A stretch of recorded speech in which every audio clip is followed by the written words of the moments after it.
加馬咁啊！嚟緊咧星期三啊，就跑全麗夜宴啦，又嚟到全麗夜宴嘅時候啦。咁當然真係好擔心嗰個狀況，泥地嘅賽道究竟係點樣啊？落住雨跑咧就另外一回事啦，係嘛？咁啊，所以咧到時真係一句啦，執生啦，係嘛？咁啊，上次介紹兩匹馬啦，咁一隻就臨場對出咗啦嘅駿馬之星，另外就幸運派彩啊，我都話自己都會帶到㗎啦都。咁啊，臨場當然跑到第9場都知形勢不妙㗎啦，非常之利一啲擺前面走嘅馬，貼欄嘅馬，跑最好啊！你嘅城中勇士啊嗰啲就係啦，係咪先？咁所以11檔仲要俾場人頂出個3碟，咁冇辦法啦。但係我做節目嘅原因都非常之簡單，就係講我自己會買嘅馬。所以咧唔好話臨場見到唔對路啊，我自己都咧繼續有買嘅。你睇下張圖都係我自己買落嚿水 pace 100蚊面。咁當然可能覺得大家都覺得唔係好多啫咁樣，但係起碼一樣嘢我自己講得出比嘅馬咧，我自己一定有參與先。輸贏一回事，我做節目就好簡單。咁希望大家繼續支持住駿馬優選啦，同埋子華加碼啦。咁啊，先講第一場嘅賽事啊，今次介紹第5場啊，1650米。呢場賽事望落去咧，都係嗰隻大利好運咧，應該都係比較熱啲嘅馬嚟嘅，相信都。咁落雨之下，咁我都係搏翻啲咧後追兜出邊嘅馬，睇下會唔會有啲好嘅表現咯。我搞咗12號嘅幻影旋風。其實幻影旋風咧，其實今季咧其實有2場賽事都跑得幾好。2次都係幾人安嘅，一場跑第2，一場又跑第3，咁啊一場都跑第4啦，係咪先？即係佢唔算係嗰啲完全收割不入啊嗰啲馬嚟嘅。咁啊呢匹馬咧其實就要逃出生天㗎啦，嚟緊24分，咁啊再搞唔掂咧，拜拜㗎啦。咁落地咧見佢其實64分落地啦，咁當然就喺容天跑嗰陣咧，其實就冇乜料到。主要丁冠豪嗰陣都好似都渣渣地。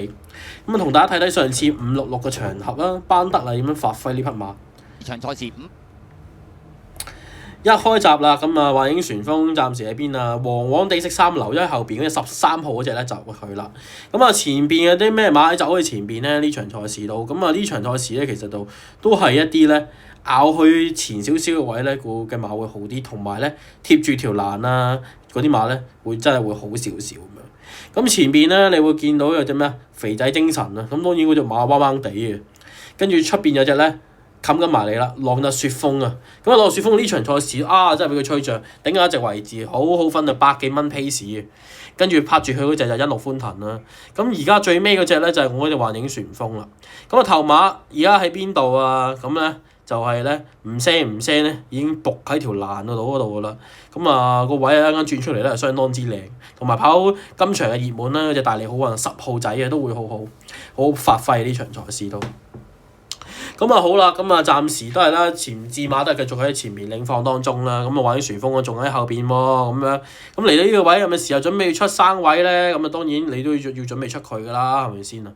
兜個彎咧，其實都相當之咧，都係比較棘手啲嘅，因為你會真係要走嘅嚟到呢個泥地，你好難話包尾嗰隻入到直路咁樣，輸到飛起嘅呢個馬位你點追啫？咁前面落雪風度爭成700個馬位，5班馬你可以點追？咁啊，而家呢度啦，咁啊沿住條欄上嗰隻咧就係光輝歲月啊，咁啊打落去相當有勢，同埋出邊冚上嚟嗰隻大利好運都好有勢。咁幻影旋風咧，其實喺後邊咧齋推跟馬尾收工咁樣，完全係冇誠意發揮可言。咁啊點解咁講咧？咁樣唔係啊，都跑得都唔錯啊，係嘛？睇翻啦，咁啊嗰次幾人安點跑啊？輸1個馬位唔夠。泥地機啊後。一早咧已經係真係攞定呢3位直路衝嘅，你見到佢都呢場賽事搏上嚟個勢好好㗎，呢場賽事個勢打上嚟都咁啊，完全就唔係同先同班德里發揮嘅一樣啦，已經到咁當然前面嗰隻悠乾坤走甩咗啦，咁當然悠乾坤成日都再出熱門咧都麻麻地嘅，但係後邊嗰堆馬就唔錯，我都覺得咩魔法速遞啊、時間寶啊嗰堆嚟嘅，咁我覺得都唔曳。今次賽事咧唯一嘅變數，你留意下。操練咧都係繼續做嘢嘅，唔係話hea 住玩咁樣嘅。天風雲拍1課，開心宇宙拍2課，臨場咧2號嗰日咧再去整個3段拍文明復星，文明復星贏咗㗎啦，你唔好理嗰場又冇意外啦，係咪先？理論上冇意外應該係霍雲星嗰隻咩幸運騎兵贏嘅嗰場賽事都，但係起碼都要贏咗頭馬先。咁啊巴到去試1課啦，咁我覺得都係唔錯，拍落去都。呢場賽事咧，唯一一樣嘢嘅啫，我又覺得即係好多馬其實都已經交代咗啦，或者個磅比較重啲，落住雨跑會唔會輕磅着數啲咧？我會覺得咁諗嘅。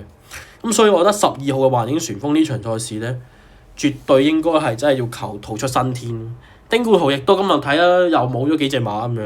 咁呢啲馬仲喺度嘅時候，喂嗱嗱聲救翻佢先啦，係咪先？你唔好理啦，係嘛？盡量搏咯。我諗戰意咧係做份功夫跑呢場賽事嘅，亦都揾埋阿巴道上去。咁巴道譬如我覺得跑馬都係一時時啦。你可以話佢好醒又得，亦都可以話佢哇跑到有時不知所謂都得。咁啊真係都幾鳳凰嘅一個騎師。咁但係揾得佢嘅，我相信都盡力砌嘅。119磅唔係話特別多騎師做到嘅時候，咁巴道起碼都大師傅啦。咁我覺得咧唔錯嘅，有得諗下嘅呢匹12號幻影旋風。咁所以呢場賽事咧，介紹隻輕磅馬12號幻影旋風，推薦俾各位觀眾。一邊三希，接住落嚟咧，介紹後少少場次同大家傾一傾啦。揀咗尾場啊、第9場啊、3班嗰陣1200米。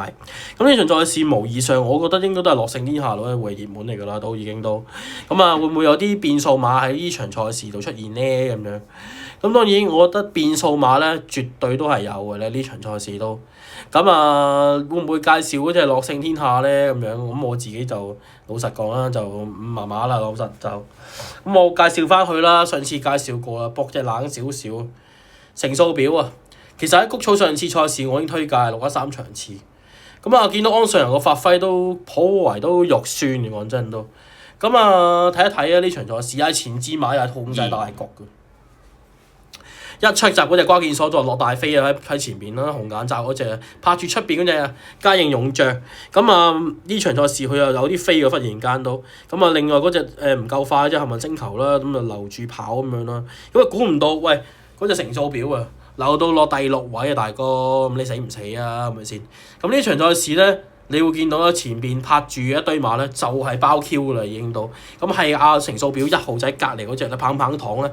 俾翻一席位置你嘅啫，整體賽事嚟講係冇得追嘅場合嚟嘅。咁你諗下，棒棒糖都要莫雷拉跑啦，係咪先？仲要隻棒棒糖其實俾前面啲馬都拋開咗啦，已經都。咁啊，睇一睇呢個成數表嗰個霍雲星嗰個處理功夫嗰個手勢啊，都頗為肉酸，講真都。咁啊，拉索性啦，準備而家出去發力啦。咁而家咧隻成數表仲喺入邊等緊位。咁啊，等位都唔緊要啦，你咪即刻望空到咧。喂，唔係喎，又俾嗰隻天外迎天咧夾咗個位。咁呢度嘅時候，人哋要走咗之後先移翻出嚟。咁啊，分下姜，打一兩邊，咁啊收工㗎啦。你見到佢撩下姜城咁樣，完全係求求其其咁樣就算數嘅都。咁啊，邊係霍雲星搏馬嗰陣嗰啲叫做嗰啲功夫咧？咁樣都叫跑翻到第4，都尚算係咁樣啦。喂，今次只話喂泥地喎，得唔得㗎？呢隻馬都。咁我啊睇一睇啦，喂，究竟佢得唔得嘅咧？泥地嗰陣咧，原來喺外地係贏過交沙賽事嘅，咁啊交沙地啦咁樣贏過嘅都。咁啊愛爾蘭馬理論上應該咧就應該可以適應到啲泥地嘅賽事嘅，我覺得都。睇翻啦嗰啲咧父母線嗰啲咧，究竟得唔得啦咁樣？咁啊你會見到咧，其實咧佢嗰啲咧來港之前啊，其實都幾多係嗰啲咧跑嗰啲叫做咩啊？嗰啲叫做交沙地嗰啲賽事嘅，咁啊證明呢匹成數表咧，應該泥地方面咧跟到啲父系母系咧，其實應該 no problem 嘅，冇問題。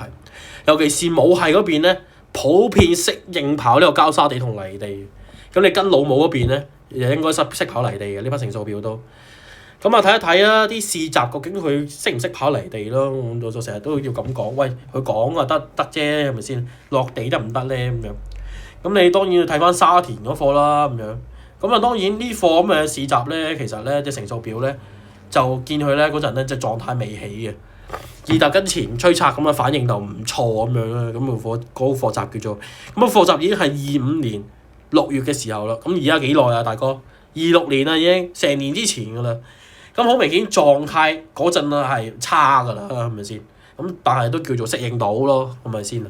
咁所以我覺得呢場賽事咧，如果你賭一隻馬嘅話咧，我覺得成數表係一隻絕對一隻咧有啲分頭嘅馬嚟嘅，因為呢場賽事你齋契落去咧，2號樂勝天下、3號閃耀天河、4號標誌極光，加埋潘大哥嘅熾烈神驅，加埋上次贏得心之餘，其實已經包晒成個彩池嘅。